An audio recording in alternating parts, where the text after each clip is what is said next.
Саламатсыздарбы? Сиздер менен мен Сокулук районуна караштуу Краснооктябрь номер 2 орто мектебинин кыргыз тили жана кыргыз адабияты мугалими Маматаева Динара Султанбековна. Менин бүгүнкү сабагым 8-класстардыга арналмакчы, 4-чейрек 3 сабак. Урматтуу окуучулар, сабакты баштаардан мурун китеп, дептер, ручкаларыңарды даярдап алгыла. Эгерде силер даяр болсоңор, сабагыбызды баштайбыз.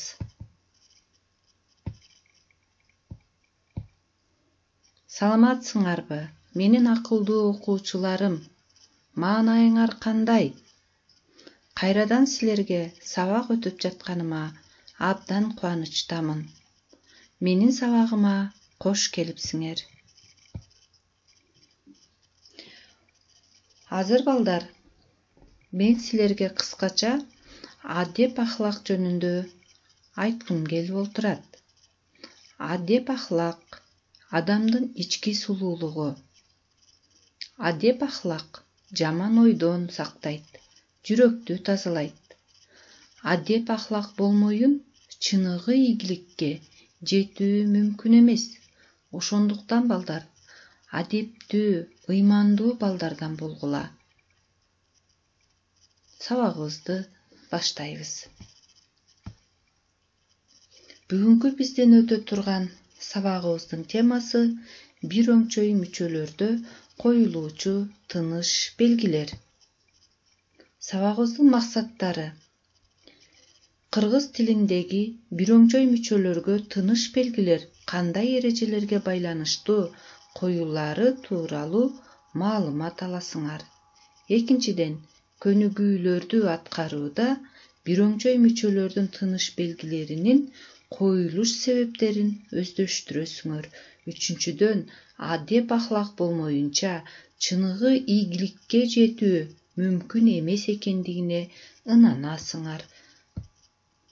Үй тапшырмасын текшерүү. Үйгө тапшырма силерге балдар 192 көнүгүү берилген. Бир өңчөй мүчөлөрдү байланышуу жолдору боюнча бөлүп жазып келүү. Башкача айтканда, интонация аркылуу байланышкан бир өңчөй мүчөлүү сүйлөмдөрдү өзүнчө, байламталар аркылуу байланышкан бир өңчөй мүчөлүү сүйлөмдөрдү өзүнчө. Өтүлгөн теманы кайталоо. Биз өткөн сабакта бир өңчөй мүчөлөр жана анын байланышуу жолдору тууралуу маалымат алганбыз. Өтүлгөн теманы кайталоо иретинде азыр балдар силер тестке жооп бересиңер. Биринчи сурообуз: бир өңчөй мүчөлөр кандай жолдор менен байланышат? А-сы интонация жана жандоочтор. Б-сы интонация жана байламталар. В-сы интонация жана бөлүкчөлөр. Г-сы байланышпайт. Эгерде туура жообун билсеңер балдар, белгилегиле. Экинчи сурообуз: интонация аркылуу байланышкан сүйлөмдүн катарын белгиле. А-сы жоопкерлер күн да, түн да чек араны кайтарышат. Б-сы дүйшөңкул тартиптүү, кайраттуу жоопкер болду. В-сы ал кичине, бирок чымыр, күчтүү. Кайсы сүйлөм интонация аркылуу байланышса, аны белгилегиле. Кийинки сурообуз: бул сүйлөмдөн бир өңчөй мүчөнүн синтаксистик милдетин аныктагыла. Биз ала тоонун койнунда чоңойдук, тарбияландык, жетилдик. А-сы аныктооч, Б-сы баяндооч, Г-сы толуктооч. Эгерде силер туура жообун билсеңер, белгилей бергиле. Төртүнчү сурообуз: бир өңчөй мүчөлөр өз ара бири-бирине кандай абалда келет? А-сы багынбаган, Б-сы багынган, В-сы билбейм. Жооптор туура эмес. Эмесе балдар, силер тесттерге жооп бергенче мен бир өңчөй мүчөнүн эрежесин эсиңерге салып турайын. Сүйлөмдөрдө бирдей суроого жооп берип, синтаксистик бирдей милдет аткарып, Сүйлөмдүн бир гана мүчөсү менен байланыш катыш жасаган жана өз ара тең байланышта келген сүйлөм мүчөлөрү бир өңчөй мүчөлөр деп аталат. Балдар, силер тесттеги суроолорго туура жооп бердиңер деген үмүттөмүн. Анда эмесе бүгүнкү өтүлө турган темабызга токтолобуз. Бүгүн балдар биз силер менен бир өңчөй мүчөлөрдө коюлуучу тыныш белгилерге токтолобуз. Кайсыл учурда тыныш белги коюлат бир өңчөй мүчөлөргө? Бир өңчөй мүчөлөр өз ара санак интонациясы аркылуу байланышса, анда алардын эң акыркысынан башкасы үтүр аркылуу ажыратылат. Мисалы, бири кой сойсо, кошуналары, бала бакыралары чакыртпай эле өздөрү келишкен. Бул сүйлөмдө балдар кошуналары, бала бакыралары деген бир өңчөй мүчөлөр бар. Анын эң акыркысы бала бакыралары. Ошон үчүн биз бала бакыралары дегенден кийин үтүр белгисин койгон жокпуз.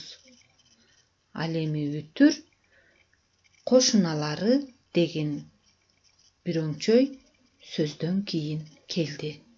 Кийинки сүйлөмгө токтололу. Торгойдун үнү дирилдек, жумшак, назик эле.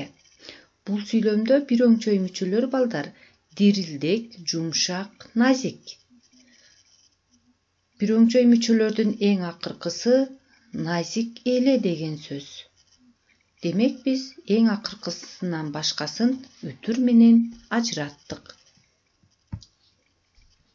Эми балдар, кайсыл учурда бир өңчөй мүчөлөргө тыныш белгиси коюлбайт? Токтолуп көрөлү.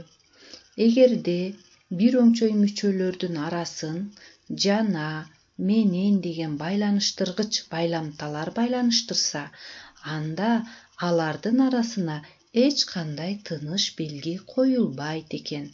Анткени жана, менен деген байламталары бир өңчөй мүчөлөрдүн бардыгына бирдей даражада тиешелүү болуп айтылат.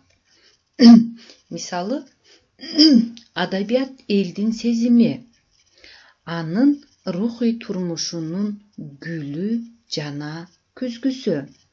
Бул сүйлөмдө жана деген байланыштыргыч байламтабыз гүлү жана күзгүсү деген бир өңчөй мүчөлөрдү байланыштырды. Гүлү жана күзгүсү деген сөзгө тең бирдей даражада тиешелүү болуп айтылды. Ошон үчүн биз тыныш белгини койгон жокпуз. Андан кийин улантабыз балдар. Да, дагы, дале деген байланыштыргыч байламталар өздөрүнөн мурда келген бир өңчөй мүчөлөргө тиешелүү болуп келет да кайталанып айтылат. Ошондуктан үтүр алардан кийин коюлат. Көрдүңөрбү? Да, дагы, дале байламталары балдар өздөрүнөн мурун келген бир өңчөй мүчөлөргө тиешелүү болот экен. Ошон үчүн өзүнөн кийин үтүр белгиси коюлат экен. Мисалы, сайдагы түн көрктүү да, коркунучтуу да. Бул сүйлөмдө биздин бир өңчөй мүчөлөрүбүз көрктүү, анан коркунучтуу деген сөздөр. Ал сөздөрдү да байланыштыргыч байламтасы байланыштырды. Да байламтасы көрктүү деген бир өңчөй сөзгө тиешелүү. Ошондуктан өзүнөн кийин үтүр белгисин койдук. Кийинки сүйлөмгө токтололу. Жайнап турган дастарконго коноктор дагы, үй ээси дагы көңүл бурушпастан комузчунун черткен күүсүнө көңүл бурушат. Бул сүйлөмдө балдар дагы деген байланыштыргыч байламта коноктор жана үй ээси деген бир өңчөй мүчөлөргө тиешелүү. Ошон үчүн өзүнөн кийин үтүр белгиси коюлду.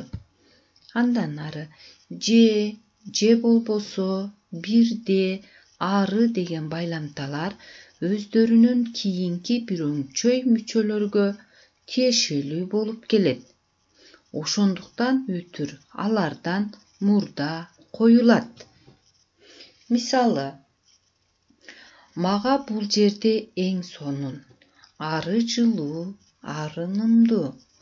Бул сүйлөмдө ары байламтасы өзүнөн кийинки келген жылуу, анан нымдуу деген сөздөргө тиешелүү болуп келди. Ошондуктан өзүнөн кийин, өзүнөн мурун эмне коюлат экен? Тыныш белги коюлат экен. Кийинки сүйлөмгө токтолобуз. Кээде чоң таңгак саман же болбосо куурай ташып жатты. Бул сүйлөмдө дагы же байламтасы өзүнөн кийинки бирөңчөй мүчөгө тиешелүү болгондуктан өзүнөн мурда үтүр коюлду. Анда эмесе балдар, сабагыбызды бышыктоо иретинде көнүгүү аткарабыз. 193 көнүгүү. Тыныш белгилерин койгула. Коюлуш себептерин түшүндүргүлө. Мисалы, бала чактагыдай кызык, кымбат, тамашалуу мезгил кишиде болбойт эмеспи? Силердин китебиңерде бул сүйлөм берилген, бирок алардын арасы тыныш белгилер менен ажыратылган эмес. Бул сүйлөмдө балдар бирөңчөй мүчөлөр кызык, кымбат, анан тамашалуу деген бирөңчөй мүчөлөр бар. Булар санак интонациясы аркылуу байланышты. Ошон үчүн эң акыркысынан башкасына биз үтүр белгисин коюп жаздык. Сабагыбызды жыйынтыктайбыз. Силер бул сабактан эмнени билдиңер, эмнени үйрөндүңөр жана эмнени түшүндүңөр? Сабакты кыскача жазып жыйынтыктайбыз. Үйгө тапшырма. 195 көнүгүү. Сүйлөмдүн маанисине ылайык көп чекиттин ордуна жана, ары, да менен байламталарын пайдаланып, тиешелүү тыныш белгилерин койгула. Мисалы, Керимбек менен Өмүш өзүлөрүнчө күбүрөшүп сүйлөшүп жатышты. Бул сүйлөмдө балдар менен деген байланыштыргыч байламтасы колдонулду. Силер дагы туура ушундай кылып аткарып чыгасыңар. Анда эмесе балдар, ушуну менен сабагыбыз соңуна чыкты. Көңүл бурганыңар үчүн чоң рахмат. Кийинки сабактарда кездешкенче сак саламатта болгула.